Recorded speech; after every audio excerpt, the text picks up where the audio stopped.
Esta semana, en Vaticano, el Papa Francisco regresa del hospital después de 11 días de recuperación. Buongiorno. Y en su primera semana tras el regreso, toma algunas repentinas decisiones respecto a la misa tradicional en latín. También les hablaremos del camino a la santidad de uno de los fundadores de la Unión Europea.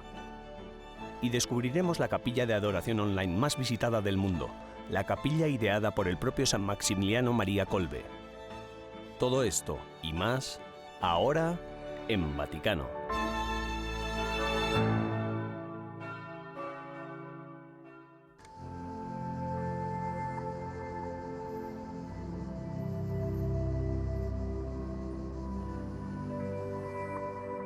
Desde el 4 de julio, el Papa Francisco se recupera en una operación de colon en el Hospital Policlínico Universitario Agostino Gemelli de Roma.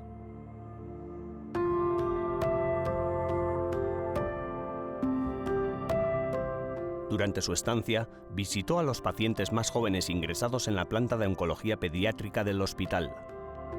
El personal médico otorgó una bienvenida muy entusiasta al Santo Padre, y este bendijo a los niños que estaban recibiendo tratamiento. Tras 11 días de rehabilitación, el Papa Francisco regresó al Vaticano el 14 de julio. De camino a casa, se detuvo a rezar en la Basílica de Santa María la Mayor, donde expresó su gratitud por el éxito de la cirugía a la que se acababa de enfrentar y dirigió una oración por todos los enfermos, especialmente por los que había conocido durante su estancia en el hospital. Al día siguiente de su regreso, el Papa escribió una carta de agradecimiento a la administración y al personal médico del hospital por la fraterna acogida y la cálida atención que le hicieron sentir como en casa.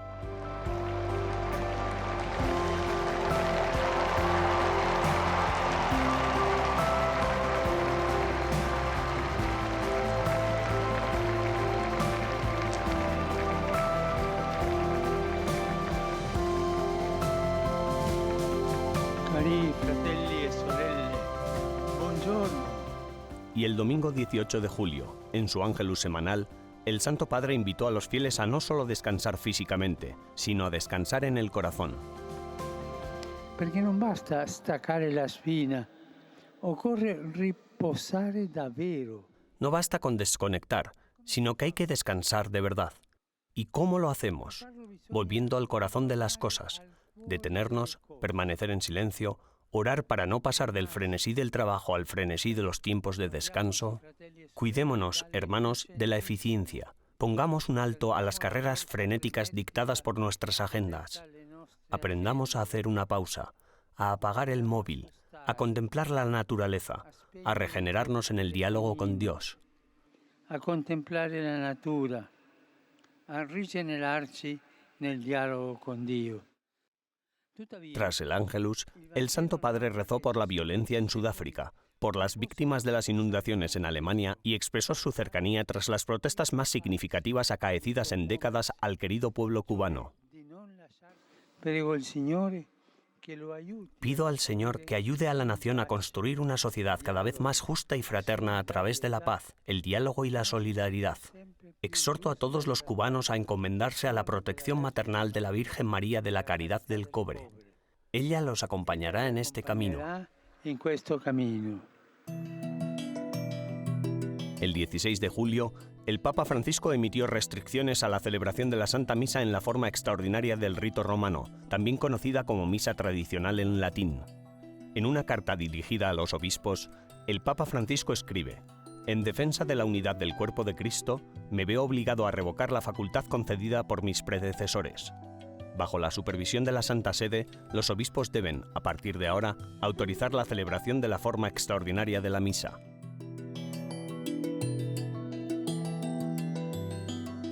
La Orden de los Hermanos Menores eligió el 13 de julio un nuevo ministro general de la Orden franciscana.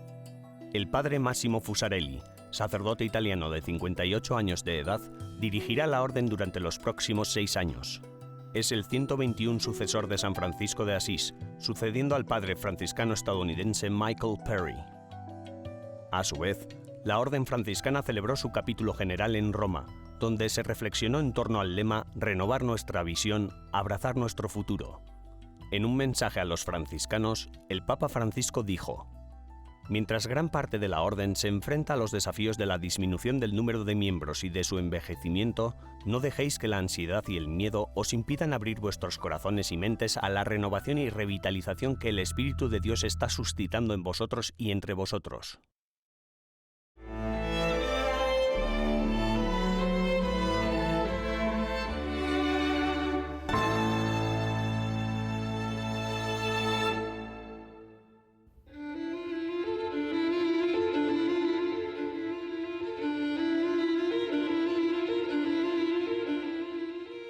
Han pasado más de 1500 años desde el nacimiento de uno de los santos patronos de Europa, San Benito de Norcia.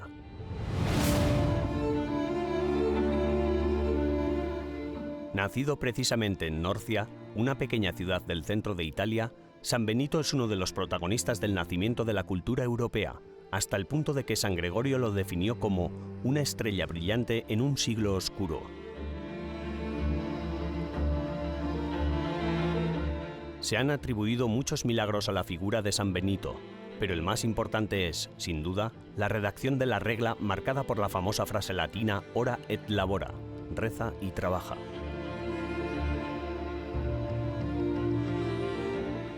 La regla de San Benito es un manual de oración para la vida monástica escrito en el año 540 en Monte Cassino, lugar en el que fundó la primera abadía de lo que hoy conocemos como Orden Benedictina.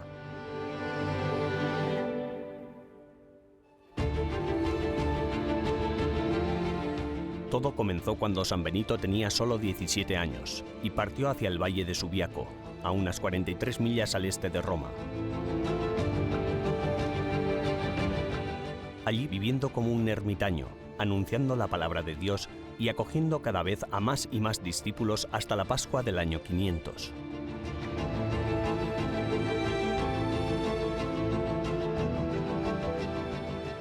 Todavía hoy, en el santuario del Sacro Specco, situado cerca de Subiaco, se ofrece testimonio de la espiritualidad de San Benito. Es un santuario que se erige en uno de los lugares más significativos de la vida de San Benito. Incrustada en la pared rocosa del monte Taleo, se encuentra la cueva donde, a principios del siglo VI, el jovencísimo santo, siguiendo el ejemplo de los padres anacoretas, vivió como un ermitaño.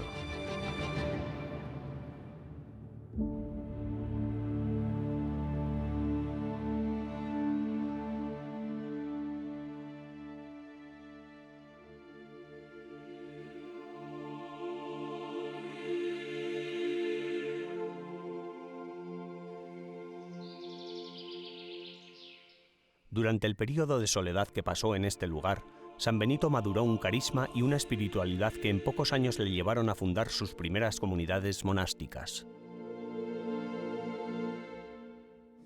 Ya en el siglo VI, la cueva de San Benito se convirtió en un lugar de culto, pero no fue hasta después de la segunda mitad del siglo XI que la estructura comenzó a tomar la forma que hoy admiramos.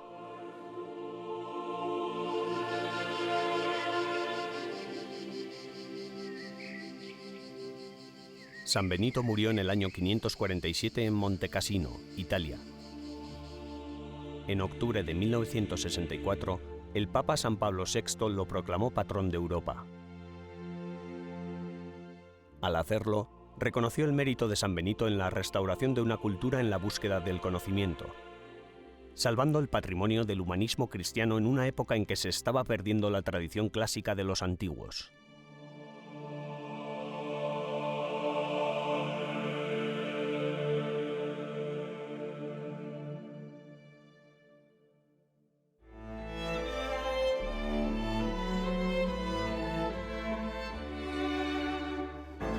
En breves instantes regresamos con más en Vaticano.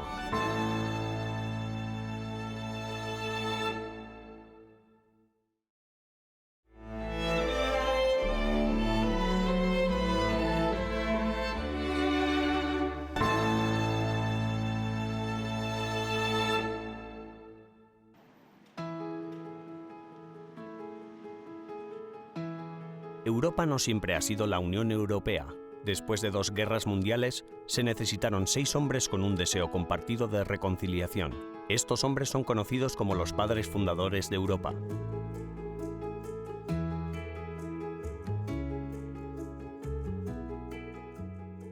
Uno de ellos fue declarado venerable por el Papa Francisco en junio de 2021. Alexandra Valkenburg, embajadora de la Unión Europea ante la Santa Sede, conoce bien su legado. Robert Schuman está considerado como uno de los padres fundadores de la Unión Europea y su declaración del 9 de mayo de 1950 fue la base constituyente de la misma. L'Europe n'a pas été faite, nous avons eu la guerre.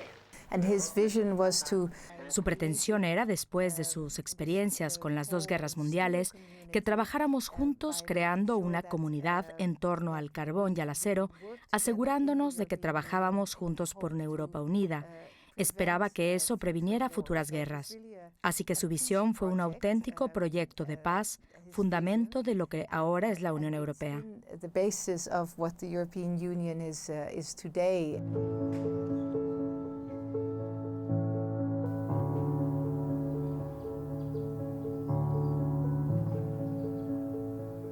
Robert Schuman nació en Luxemburgo en 1886, pero tenía raíces familiares en Lorena, territorio perdido por Francia a manos de Alemania en la Guerra Franco-Prusiana. Tras la devolución de Lorena a Francia, Schuman fue diputado en el Parlamento francés por el partido político demócrata cristiano. Con ese bagaje, pensó que la manera de evitar futuras guerras era uniéndonos, trabajando juntos, creando una comunidad. Evidentemente, el acero y el carbón eran elementos esenciales para la industria armamentística, así que su visión fue la de aunar esfuerzos en estas áreas para asegurarse de que esos países trabajaran juntos en el futuro.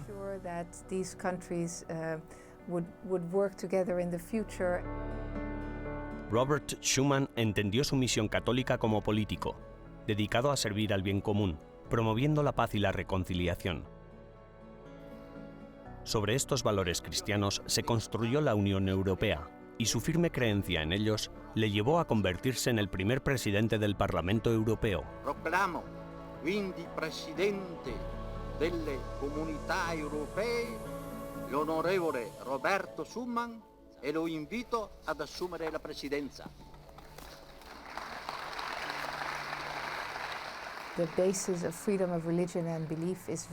La base de la libertad de religión y creencia está realmente anclada en el Tratado de la Unión Europea, cosa que considero que es importante que todos defendamos, dentro y fuera de Europa. Por supuesto, hay una separación entre el Estado y la Iglesia, pero dentro de los tratados hemos anclado esa libertad de religión o creencia.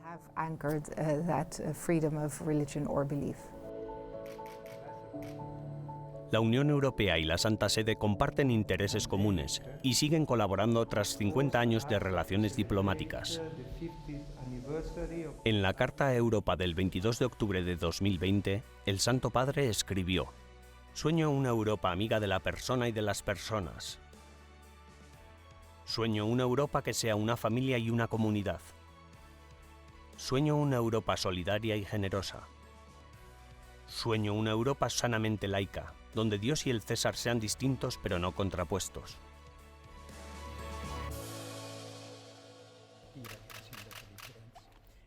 El 26 de junio, el presidente del Parlamento Europeo, David Sassoli, se reunió con el Papa Francisco. Hablaron de esta solidaridad en la que los derechos y las personas deben ser la medida de todas las cosas.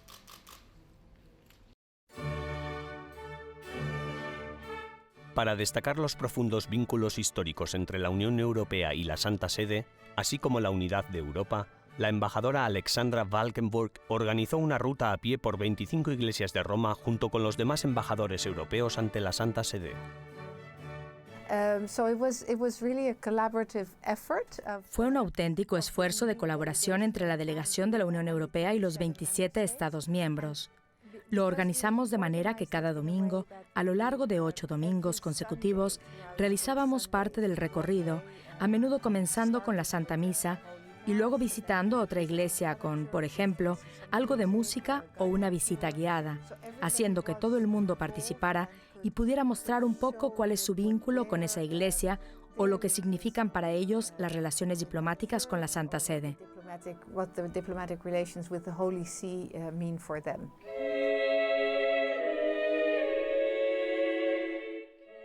La Unión Europea ha recorrido un largo camino, gracias en gran medida a Robert Schuman y a su ahora oficialmente reconocida virtud heroica. Europa no se hará de golpe, ni según un único plan. Se construirá mediante logros concretos que primero creen una solidaridad que sea un hecho.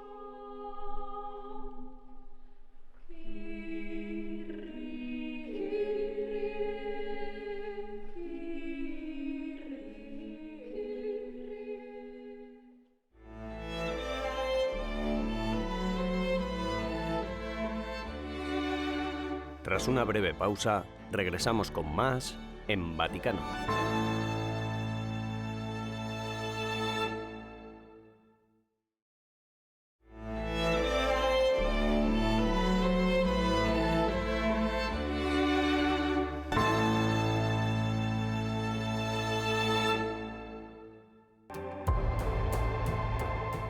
La ciudad de la Inmaculada Madre de Dios, Niepokalanów en polaco.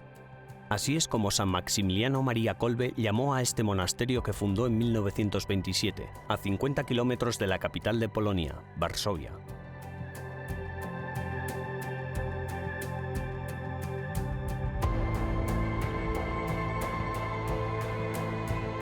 Antes de la Segunda Guerra Mundial, era el mayor monasterio católico del mundo y albergaba a unos 760 hombres.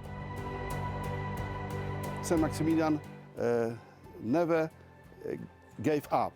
El actual guardián de Niepokalanów, el padre Mariusz Slowik, dice que San Maximiliano imaginó aquí una basílica, un seminario menor e incluso un cuerpo de bomberos con frailes.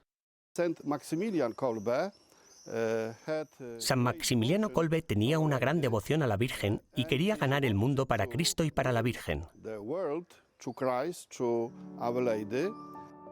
Una de las armas de San Maximiliano para ganar almas fue la revista mensual llamada Los Caballeros de la Inmaculada. Los frailes la producían aquí con una enorme tirada, 750.000 ejemplares al mes. Hoy continuamos la obra de Maximiliano María Kolbe a través de la oración, a través de la vida religiosa monástica. El padre Mariusz cuenta que en 2018 el santuario se actualizó con esta capilla de adoración perpetua.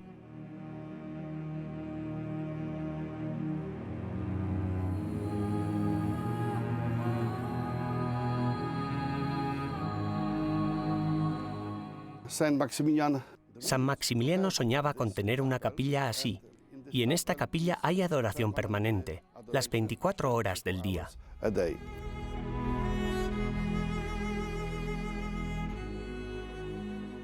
En los últimos 3 años, transmitido por EWTN Polonia y contando con una media de 300 personas rezando en todo momento, la capilla se ha convertido en el lugar de mayor adoración online del mundo.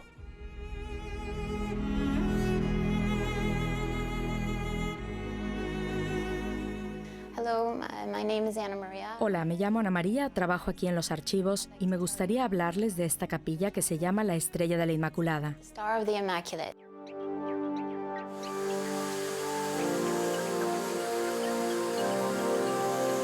El altar fue realizado por el artista polaco Mariusz Drapikowski, que, junto con su estudio de arte y la Sociedad Comunità Regina della Pace, tiene la intención de establecer 12 capillas de adoración perpetua en diferentes países para rezar por la paz y la reconciliación entre los pueblos.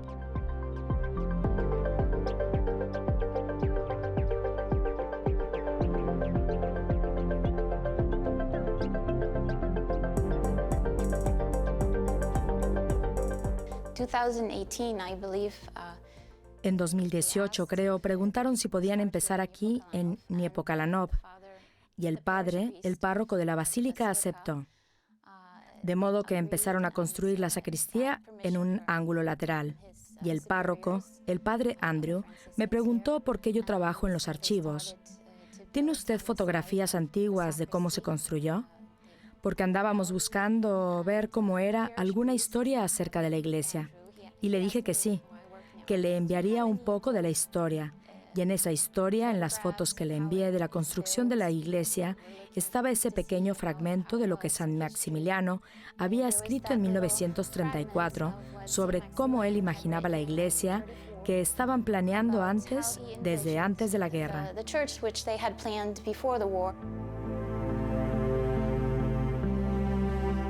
La carta fue escrita por San Maximiliano durante un viaje misionero a Japón. En ella, le cuenta al padre guardián de entonces los planes para la nueva basílica. En un altar mayor imagino una hermosa estatua de la Inmaculada con los brazos extendidos que sirva de fondo a la custodia para la exposición perpetua del Santísimo Sacramento. Esta carta era poco conocida, y el artista del altar, Mariusz Trapikovsky, no sabía nada de la visión de San Maximiliano.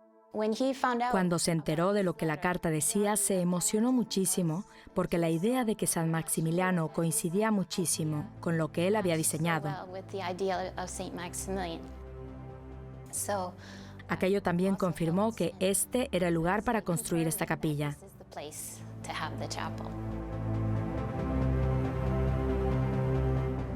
La hermana Ana María dice que hay mucha gente que viene a rezar aquí y muchos de ellos afirman recibir curaciones espirituales y físicas.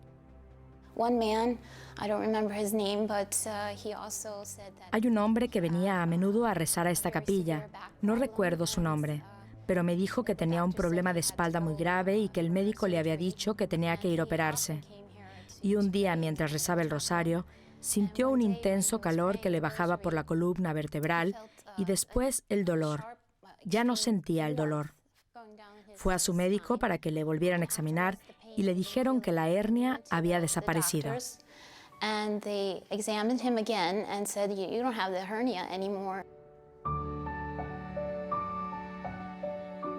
El 5 de febrero de 2019, la Penitenciaría Apostólica concedió la gracia de la indulgencia plenaria a quienes visiten el santuario en los próximos 7 años. Los enfermos, los ancianos y aquellos que, por otras razones importantes, por ejemplo, las restricciones del COVID-19, no puedan visitar el santuario, pueden obtener la indulgencia a través de la adoración online siempre que cumplan los requisitos establecidos por la Iglesia.